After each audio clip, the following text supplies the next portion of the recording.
We've seen some outrageous national headlines and breathless local videos proclaiming the Vegas economy is crashing and that we may not come back.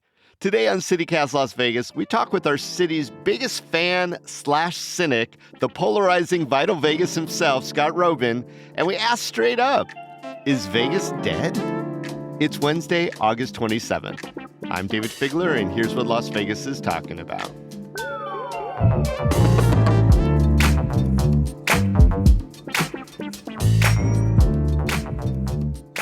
So, Scott, right to it. Is Vegas dead? Well, thanks for having me back on. Vegas, of course, it's not dead. I like to think of it as having a colonoscopy, which it's a struggle, but it's so overblown. And it really is an interesting media phenomenon more than anything else, than any trend that's really happening in Las Vegas. There's been a dip in visitation, but it's not. The sky is not falling, but the coverage of it and the way it's being talked about is amazing to me. Well, what do you think is behind that gloomy take, that narrative that's taking off? Well, I hate to say this, but I actually don't hate to say it. It is, I think a lot of it's driven by this political kind of agenda where the story, they really want to attach it to the Trump presidency and the political climate, because that is driving part of the issue. But I get the feeling there's, it kind of goes into this area of nickel and diming, but they also, that the feeling behind it is this kind of like this Trump slump thing that they want out there. And I don't think it's wrong. I just think it's exaggerated. And just as I don't think the nickel and diming thing is inaccurate, it's just exaggerated. And to me, the biggest disconnect on this is the people that are in Las Vegas on vacation, tourists, that you never hear them complaining about the prices. But online, every day, it's hundreds and thousands of people talking about the gouge, and they're never coming back. And the $33 margaritas and, the breakfast sandwich that costs the family $90. Yeah, and those are and believe me, I've played into this too, because as you know, negativity plays big in social media, especially. I wouldn't recognize you if you didn't have negativity on. Well, I'm going to be honest. That cynical part is great for me, because that tone and that snark and poking fun at the terrible nachos or the prices or whatever it is. But the other aspect of that is it doesn't seem to be reflected in the real world, at least not as intensely. So I will post something about, a new fee, as I've been doing for 10 years. Well, suddenly it's 100,000 people screaming about this. And so there's no getting around that it's real. The prices are high. Yeah, people literally show the receipts online, The kids call them receipts, but in this case, they literally are receipts. And they'll show them around prices. They'll show them around, this tipping suggestion was wrong. And in my world, I've been pointing this stuff out for a decade. That was my bread and butter for so many years of like, look at this outrage of, now it's resort fees, now it's parking fees, now it's prices. But that's not why tourism has fallen off in the last 6 months. You sure? Because now I'm thinking that you're patient zero and all of the narratives are traced directly back to Vital Vegas. I'm really good at what I do. And getting people whipped up, that's a universal way to get attention. And it's an attention economy. And I think you've made this point in the past a lot, that Vegas used to be a bargain, and now we're just like all the other places like Orlando or, name your tourist destination. But also 11%, 7% dips in different things. I mean, that's not nothing. I saw some, I'll say, disturbing year-over-year charts in the Nevada Independent that completely took me as legit. I mean, that's the hard facts. Strip gaming the revenue is down. The domestic and international travel is way down. Canadians are staying away in big numbers compared to how they have been coming here and been a source for so long. Vegas visitorship is way down overall. Room rates and revenue from rooms are also down. So, what are the main factors for these real declines And how does this play into that first question I asked you? Is Vegas, if not dead, dying? Yeah, no, there are some very big kind of overarching challenges for Vegas. The reason that the numbers are down so much recently is the political climate and economic uncertainty. We're pretty sure that's what it is. The other aspects, it's cumulative, right? So, and one of the biggest picture things is online gambling, is the legality of gambling across the country. Vegas used to have a monopoly, it no longer does. So that I call that commoditization. I can now go to the casino in my backyard, a tribal casino. I can use my phone to gamble, especially in sports. I don't need to go to Vegas to do that. So these are big picture issues. The nickel and diming certainly plays a factor. But when you're talking about 7%, there's no question there's challenges. Everybody's acknowledged that. But what we're talking about is an exaggeration. And the saying Vegas is dead is a great example of how the drama is being played up. And it's really these otherwise great travel journalists are doing this kind of one note analyses of what's going on. And they're not really talking about the layers of other challenges that are contributing to this as much or more. But recently, because the prices have been high for years. So when you see a drop off in 6 months, which I've been talking about for many, many, many years, it's coming. There's going to be a reckoning. There's going to be a rejiggering because that value proposition, people aren't perceiving it that way. There's no surprise that the LVCVA, which is in charge of marketing for the resort corridor, doesn't want this narrative to take hold. So what are they doing to counter it? And do you think it's effective, Scott? No, it's been terrible. They have let it get out of control at a fundamental level because they and the casinos have been sitting around with their fingers in their ears for so many years, pretending especially the nickel and diming perception, that's not a thing. And they're still saying it. They're still at the very top level of these companies saying, we don't get what you're even talking about. Things are great. Our group bookings for the next year are outstanding. So they're not even acknowledging it's a thing. And I don't really even know what the narrative of Vegas is dead is doing to visitation, because to me, it's the best time to visit. If Vegas is dead, you see all these deals. They're waiving the resort fees. You got free parking where you used to have to pay for it. You've got all these inclusive deals. They're pulling out all the stuff. Oh, they're even going to locals. The casinos are desperate when they're starting on the Strip or trying to appeal to locals. To me, that's always the biggest red flag. I'm going to try to unpack what you just said there, Scott, because I have been seeing some LVCVA narrative. Initially, there was one that kind of fell on a lot of laughing ears, is that people are still coming to Las Vegas. They're just staying with their friends and their aunt, So those aren't reflected in the visitation numbers. Yeah. So you didn't buy into that one. That's a great example of they're struggling at the LVCVA at the moment. They got their F1 debacle, they got their A's debacle, and now he said it seriously. Steve Hill is a serious guy, and he's saying, no, they're sleeping on couches, which is why the numbers look inflated. I'm like, what are you doing, man? Yeah. Well, and, speaking of the LVCVA, they're also really pumping up is like, look, we've got so many of these great events that we've really vested in. The F1, the Raiders, all the sports franchises, et cetera. They're going to kind of save the day. So everyone just kind of calm down and move forward. Is that effective, the LVCVA's pitch to just calm down? We've got all this great sports stuff coming up. No, they're the only ones who think this is true.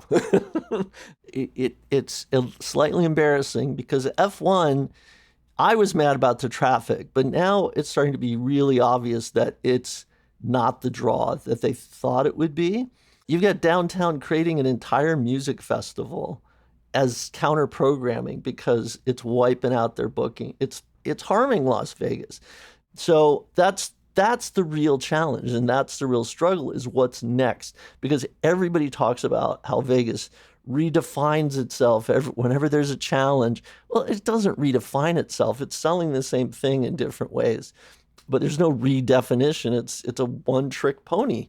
So if it's not tourism, there's no backup plan, because you can't pivot hotels to being some other.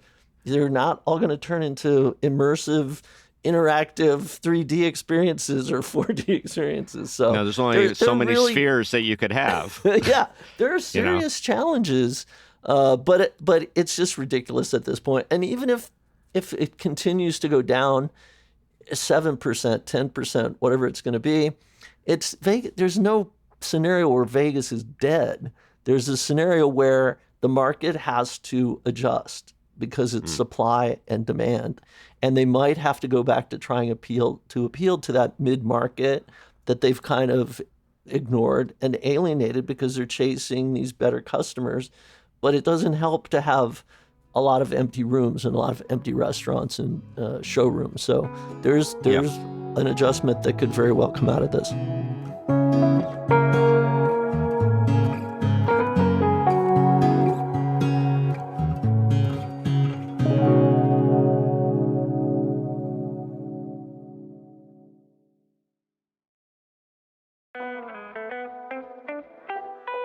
Woven Workspaces is Las Vegas's newest premier flexible office space, located in the heart of downtown Las Vegas. Featuring premium co-working spaces, private offices, and a gorgeous shared kitchen with complimentary beverages and snacks. You know, Woven just hosted our team for a work in person day, and I was relieved to see that they stocked La Croix, because I drink at least 6 of those bad boys every day while I make this podcast. Not to mention, Woven is in the same building as Broken Yoke and Baguette Cafe, so I stopped by and got a croissant on my way upstairs. Whether you're a business owner looking for a new office space or you work remote and you just need some human connection, Woven is a workspace designed to inspire and connect. CityCast listeners get their first day of co-working for free and get access to exclusive memberships and private office offers. To get your pass and learn more, call Rebecca with Woven at 415-407-6355 and check out wovenworkspaces.com for more information.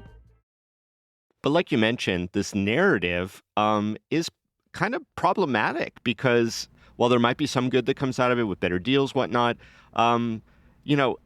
it probably isn't good to be thought of as being dead because people don't want to go to dead things per se. I don't know. What do you think that the LVCVA or whoever else is in charge of narratives should be doing? And then I guess the better question is, what would you do if you were made the king of Las Vegas for real and not just in your own mind, as your detractors often suggest? Hey, as your detractors often suggest. I have a detractor? What the hell? I need to get this. Oh, people wear it as a badge of honor when they're blocked by you, Scott. Thank you. Well, I like giving out badges of honor. The LVCVA and the casinos really need to think about the perception of value, because value can mean a lot of things. Value doesn't mean cheap. Value doesn't mean cheap buffets or free food or free whatever. It's the perception of, I paid this amount and this is the room I got. Holy cow. And Vegas can provide those experiences that other places can't. So it really has to do with, I think the LVCVA should be spearheading this idea of like, look, you think this $3 charge for checking a bag is, you think that's fine because that's adding to your bottom line for the next earnings report. But cumulatively, you are creating the effect of Vegas pricing people out. So let's forego this 50-cent charge at this restaurant for ice. Let's forego this tap water fee. Let's forego, if you touch the M&Ms in your room, like everybody needs to make a concerted effort. And I'm an M&M toucher, so it's bad news for me. They literally have a time limit. If you lift those M&Ms up to look at them, that's going to show up on your bill, even if you put it back. You mentioned something else, Scott, and you said that because, we are looking, this whole Las Vegas is dead narrative is about the Strip and to an extent downtown. But like the rest of Las Vegas is still operating, right? Las Vegas, which is always funny to me that they always bring out, I saw it, I was on either on CBS or NBC National. They brought out Shelley Berkeley, or they had a quote from Shelley Berkeley. And, obviously she doesn't have anything to do with the Strip. But Right. the local market for gaming revenue at least seems to be making up for some of the overall declines. Is that sustainable? You said it's always a bad sign when they're going so heavy on the locals.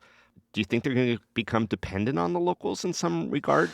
Well, I don't know what the casino revenue tax rate is so absurdly low, but we do know that locals casinos are an entirely different animal, and they're killing it. I actually had some scoop because I knew Red Rock was going to be coming out with, boy, they're all doing really well. And that's because locals like their locals casinos. There's no culture other than casino culture. You might go on a hike one time a year or whatever it is, but nobody's going hiking in 150-degree weather.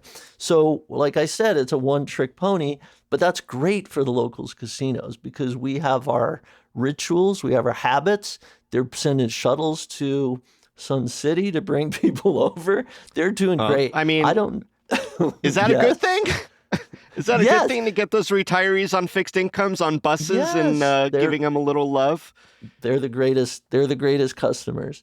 They're over there grinding away. Hey, I'm one of those people that's going over and just playing for hours and hours because what else do we have to do? I'm not going to learn archery. There's nowhere to paddle boat. Vegas is You can come to my storytelling workshop. It's free over at the Las Vegas Charleston Heights Art Center. But That sounds like a hoot and a half. Yeah. Do you do hand pays at all during your? well, if you do a really good story, you get hand claps, and that's Nice. all worth it at the end. That's the payoff, sir.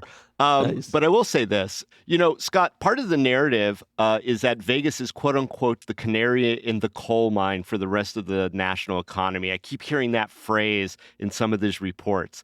Is it? And are they looking at the right coal mine? Well, I think it's the perception is that when people don't have as much disposable income, or if they're concerned that their disposable income might be affected, that's the political uncertainty, that somehow Vegas is kind of the first sign of a problem because we're so focused on tourism. And if those numbers change, it means people don't have money. But I think this situation is so unusual. Canadians don't tend to, they don't affect America all that much. So you're getting this, again, like this distorted view of, and I think temporary, because Canadians are coming back, but at the moment they're just mad. They're mad at Donald Trump. They're mad at America overall. Well, we talked to a Canadian who comes here a lot. He has his own podcast. He's been on our podcast a bunch of times. His name's Graham. He is the Chef Demoni. He's a great guy. Yeah, he's awesome. But they're mad. And how do we make them less mad to come to us? We're not the United States. We're Vegas. We're our own thing. No, but presidents are temporary. Political climates are temporary. Political decisions are temporary. Tariffs are all these things we're talking about are temporary. Vegas has some challenges. These feel temporary. The bigger picture issues it's not going to be about nickel and diming. It's going to be about the change in perception, like some of our best customers for many, many years, entire wings of casinos have been built thanks to these really good players from Asia. After COVID, many of them have not been back. So you're talking about real shifts in the business model for Las Vegas casinos, this idea of every venue having to pay for itself as opposed to being subsidized by gaming revenue. That's a new part of the business model. So that affects a lot of different things. And so the big picture challenges are still going to be there. But I think a lot of the things that we're seeing now and the spark that has launched 1,000 news stories about Vegas being dead, that stuff feels temporary. All right. So, Scott, whether Vegas is dead or not right now, or the Vegas Strip is dead right now or not, is there a point of no return that we really should be worried about? Is there some stat that even puts shivers down your spine? Well, I think the shivers are being felt already in the fact that we have more supply than demand. And this was true before the 6-month period where it became more acute. So you're going to see... Supply of what? Supply of hotel rooms or supply of fun? No, of rooms, of casinos, of stadiums, of entertainment venues, seats. So you're seeing struggles already. Nobody's going to be building a casino other than the Hard Rock because the demand is just not there. And that's not temporary. The demand is flat or has been down for some time. So you're seeing Resorts World, you're seeing Fontainebleau, you're seeing Downtown Grand. These places are in serious trouble. They have massive losses. Do you see more hotels closing down then as we get past this time frame? Well, I think the best thing that can come out of this is the competitive spirit is likely to come back. And you're already starting to see that because for a long time, the LVCVA didn't have to do anything. Vegas was just in demand. There was a built-in demand and it exceeded the supply, which is why you built all these massive casino resorts. I think you're going to see an adjustment where it's never going to be cheap again, but you're going to see competition come back, which is great for visitors. I've done a whole series of posts on Twitter.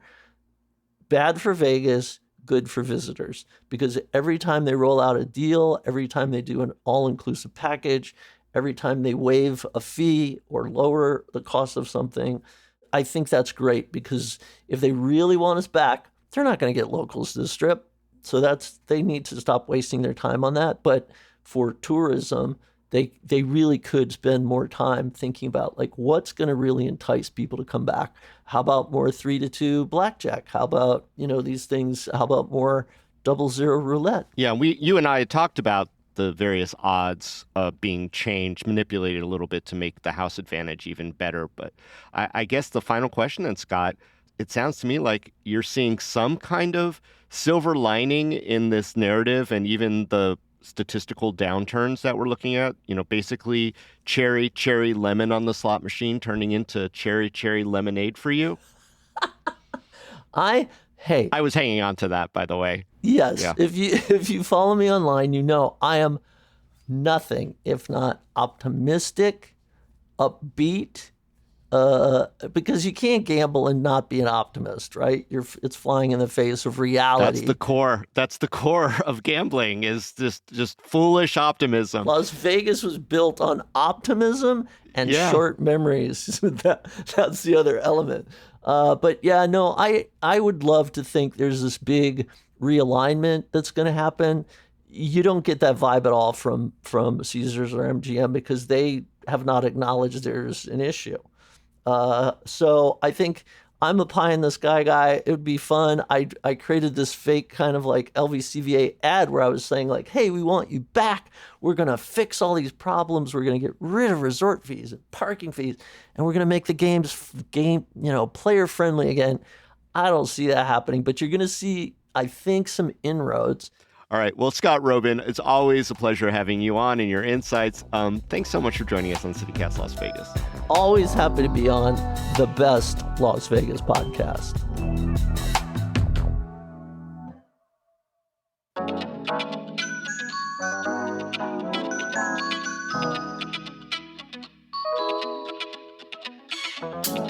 And that's all for today here on CityCast Las Vegas. If you enjoyed the show, hey, go tell a friend. You can also rate the show, leave us a review. I want to read all those reviews in these dark times for Las Vegas. And then subscribe to our morning newsletter, too. Don't forget, you could support the show and get some great perks by becoming a CityCast Las Vegas neighbor at membership.citycast.fm. We'll be back tomorrow morning with more news from around the city. Till then, stay lucky.